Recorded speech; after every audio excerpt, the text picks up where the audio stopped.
صلی علی رسولہ الکریم اما بعد فاعوذ باللہ من الشیطان الرجیم بسم اللہ الرحمن الرحیم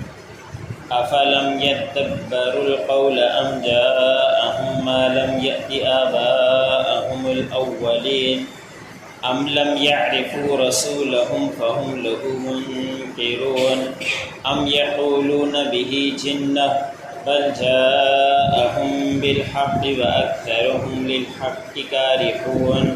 ولو اتبع الحق أهواءهم لفسدت السماوات والأرض ومن فيهن بل أتيناهم بذكرهم فهم عن ذكرهم معرضون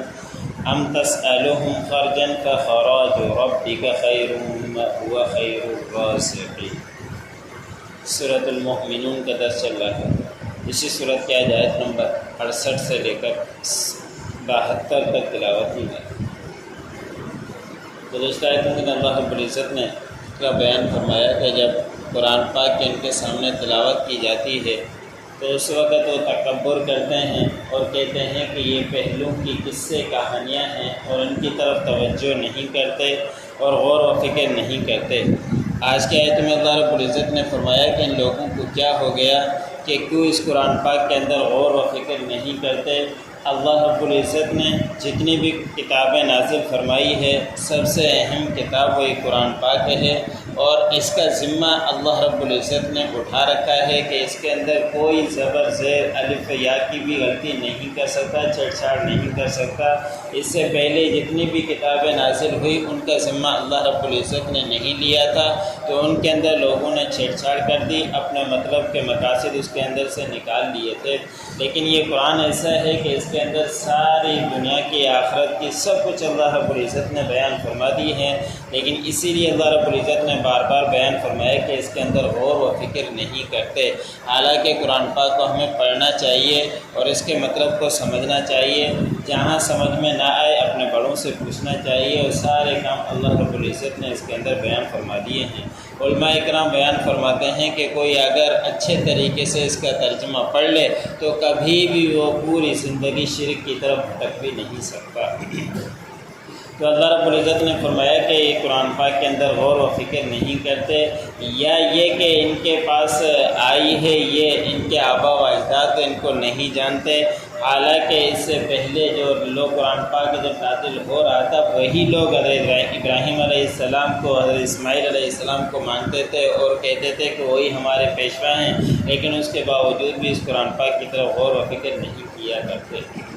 پھر اللہ رب العزت نے فرمایا کہ کیا ان کے پاس جو رسول آئے ہیں ان کو وہ نہیں جانتے؟ کیا ایسی بات ہے کہ رسول باہر سے ان کے پاس آ گیا، 40 سال تک ان کے ساتھ زندگی گزاری اور 40 سال تک ان کو سچا کہا اور امانت انہی کے پاس رکھا کرتے تھے، اور بڑے چھوٹے جب بھی آپ صلی اللہ علیہ وسلم کو دیکھتے اور کہتے کہ اس سے بڑا اخلاق کے اندر اچھا کوئی نہیں، لیکن 40 سال گزرنے کے بعد اور انہی کے اندر رہنے کے بعد جب اللہ رب العزت نے نبوت سے نوازا تو اس کے بعد وہ مکر گئے اور انکار کرنا شروع کر دیا۔ تو اللہ رب العزت نے فرمایا کہ کیا یہ اپنے رسول کو جانتے نہیں کہ یہی ہے، اور اس سے پہلے بڑے اس کی تعریفیں کیا کرتے تھے، صادق امین کہا کرتے تھے، لیکن اب اس کا انکار کرتے ہیں؟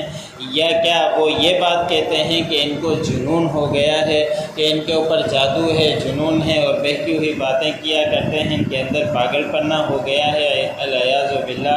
عجیب باتیں کیا کرتے تھے، اور یہاں تک کہ باتیں پھیلا دی تھی کہ حدیث مبارک میں آتا ہے کہ مکے کے اندر ایک شخص زماد نامی ایک شخص تھا جو جادوگروں کا علاج کیا کرتا تھا اور قیمت بھی بڑی بھاری لیا کرتا تھا، اور چلتے چلتے یہ بات وہ دور کہیں رہا کرتا تھا، اس تک پہنچ گئی کہ ایک شخص مکے میں رہتا ہے اور اس کو بھی پاگل پنا ہو گیا ہے، جنون ہو گیا ہے، اور ان کا پاس رقم بھی نہیں ہے، والدین نہیں ہیں، میں جا کے ان کا علاج کرتا ہوں۔ وہاں سے نکلا اور آ کے آپ صلی اللہ علیہ وسلم کی معلومات لی، اور پھر جب ملاقات ہوئی تو آپ صلی اللہ علیہ وسلم کے سامنے کہنے لگ گیا کہ آپ کو معلوم ہے کہ ایک شخص جادو کا علاج کیا کرتا ہے اور جنون کا علاج کیا کرتا ہے، اس کا نام زماد ہے۔ آپ صلی اللہ علیہ وسلم نے فرمایا کہ ہاں میں نے بھی سنا ہوا ہے کہ ایک شخص ہے ایسا وہ علاج کیا کرتا ہے، تو انہوں نے کہا کہ وہ میں ہی ہوں، اور میں نے سنا ہے کہ آپ کو بھی کوئی جادو ہو گیا ہے، پاگل پنا آپ کے اندر آ گیا ہے، تو میں آپ کا علاج کرنے کے لیے آیا ہوں اور مفت میں آپ کا علاج کروں گا۔ تو آپ صلی اللہ علیہ وسلم نے فرمایا کہ مجھے کوئی جنون نہیں ہے، ان لوگوں نے باتیں پھیلا دی ہے، مجھے اس بارے میں کوئی نہ علم ہے، نہ ہی جنون ہے، نہ ہی پاگل پن ہے۔ پھر اس نے کہا کہ آپ کون سی دعوت دیتے ہو؟ تو حدیث مبارک میں آتا ہے کہ آپ صلی اللہ علیہ وسلم نے خطبہ پڑھا اور اس کے بعد سورۃ طارق پڑھی، اور اس کے بعد جب طارق مکمل کی تو سماعت کی آنکھوں سے آنسو نکل پڑے۔ آیا تھا تو خود علاج کرنے، لیکن خود اس کا علاج ہو گیا، اسی وقت کلمہ پڑھ لیا اور مسلمان ہو گیا۔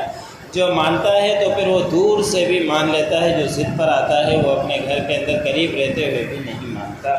تو وہ دور سے آیا اور آگے کہنے لگا کہ آپ کو جنون ہے، تو اس طرح کی باتیں آپ صلی اللہ علیہ وسلم کے بارے میں انہوں نے پھیلا دی تھی۔ پھر اللہ رب العزت نے فرمایا ان کے پاس حق آ گیا، لیکن ان میں سے اکثروں نے حق کا انکار کر دیا، حق کو مانتے نہیں۔ لیکن اگر حق ان کی خواہشات کی پیروی کرے تو پھر آسمانوں اور زمینوں کے اندر فساد مچ جائے، جو کچھ ان میں ہے ان میں بھی فساد مچ جائے۔ حق کبھی بھی ان کی خواہشات کی پیروی نہیں کرتا،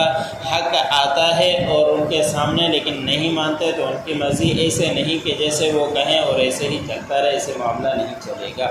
پھر اللہ رب العزت نے فرمایا کہ بلکہ ان کے پاس یہ قرآن پاک آیا ہے، نصیحت آئی ہے، لیکن یہ لوگ اس نصیحت سے اعراض کرتے رہتے ہیں۔ تو ان سے اللہ رب العزت نے فرمایا کہ کیا آپ ان سے کوئی چندہ مانگتے ہیں، آپ ان سے کوئی رقم مانگتے ہیں، آپ کا ان سے کوئی واسطہ ہے کہ اس وجہ سے آپ دعوت دیتے ہیں؟ وہ سمجھتے ہوں کہ ان کو ضرورت ہے اور یہ لالچ کی وجہ سے میں کہ دعوت دیتے ہیں۔ آپ تو ان سے کچھ بھی نہیں مانگتے، آپ کا ثواب تو اللہ رب العزت کے پاس ہے، اور اللہ رب العزت ہی بہترین رزق دینے والا ہے، اور یہ صرف باتیں ہی کرتے رہیں گے، اور جس کی وجہ سے آپ کو نہیں مانتے۔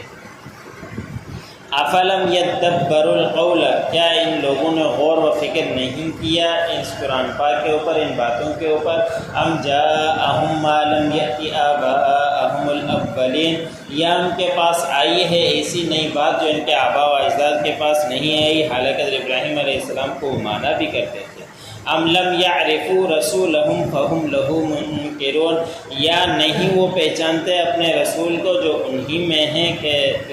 اسی کا انکار کیا کرتے ہیں کہ کوئی کہیں اور سے آ گیا ہو، انہی میں سے تھا، انہی کے اندر پیدا ہوا، 40 سال انہی کے سامنے گزارے تھے اور پہچانتے بھی تھے۔ ام یقولون بہ جنہ،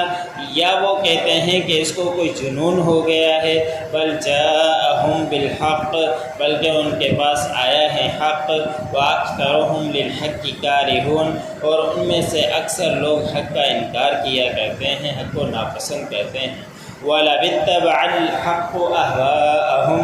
اگر حق ان کی خواہشات کی پیروی کرے، لَفَسَدَتِ السَّمَاوَاتُ وَالْأَرْضُ وَمَنْ فِيهِنَّ، تو پھر البتہ فساد ہو جائے آسمانوں میں اور زمینوں میں، اور جو کچھ ان میں ہے ان میں کے اندر بھی فساد ہو جائے۔ بل اتیناہم بذکرہم، بلکہ ان کے پاس آئی نصیحت، فہم عن ذکرہم معرضون، پس وہ ان کی نصیحت سے اعراض کرنے والے ہیں۔ ام تسألہم خرجا، کیا آپ ان سے سوال کرتے ہیں چندے کا؟ فخراج ربک خیر، پس آپ کے رب کا چندہ، آپ کے رب کا ثواب بہتر ہے، وہو خیر الرازقین، اور وہ بہترین رزق دینے والا ہے۔ یہ پڑھا سن اللہ سننے والوں کو مل